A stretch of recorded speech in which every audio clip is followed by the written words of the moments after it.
बोकारो के बांधनी railway siding में कार्यरत रैक मजदूरों ने अपनी रोजी रोटी के सवाल पर अलकुसा मोड़ के निकट इलेक्ट्रो स्टील वेदांता रोड का चक्का जाम कर कंपनी के लिए माल लोड कर आने वाले वाहनों को रोक दिया।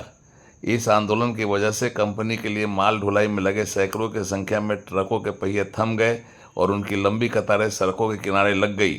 मजदूरों का आरोप है कि इलेक्ट्रो स्टील वेदांता प्रबंधन कच्चे माल की ढुलाई ट्रक से करवा रहा है, जिससे रैक साइडिंग के मजदूर बेकार हो गए हैं, उनके हाथ को काम मिलना बंद हो गया है। इस जाम का नेतृत्व भाजपा नेता अंबिका खवास कर रहे थे। मजदूरों का आरोप है कि रैक साइडिंग में 1000 मजदूर कार्यरत हैं। पहले महीने में 100 रैक लगता था, लेकिन अब मुश्किल से 30 रैक लगता है, जिसके कारण मजदूरों के समक्ष रोजी रोटी की समस्या उत्पन्न हो गई है और वे बेकार होने लगे हैं। उधर मैनेजमेंट ट्रक से माल की आपूर्ति ले रहा है, जिसकी वजह से संकट गहराता जा रहा है।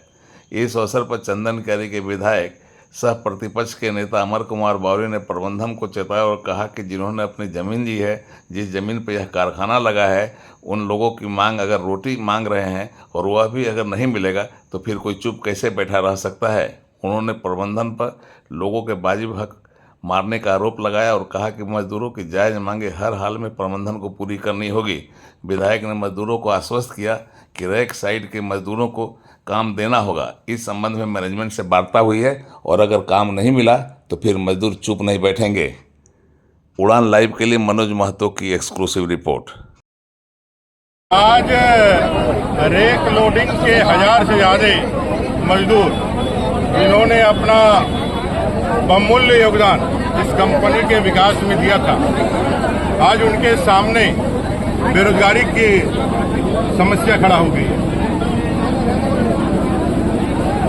लगातार सड़क मार्ग से ट्रांसपोर्टिंग करने के कारण रेक आने कम हो गए हैं, जिससे इनके जीवन के समक्ष रोजी रोटी का समस्या और जिस तरह से रेल लाइन इन्होंने बिछाया है, आने वाले दिनों में वो रेल लाइन के माध्यम से अपना जो है रेक अंदर तक लेके जाएंगे, जैसे 1000 लोगों को बेरोजगारी का सामना करना पड़ सकता है। इन सारे लोगों ने इसके मांग के लेकर के लगातार इनके समक्ष बातें उठाई है, लेकिन आज तक प्रबंधन ने यहाँ तक नहीं आगे बढ़ने का काम किया है।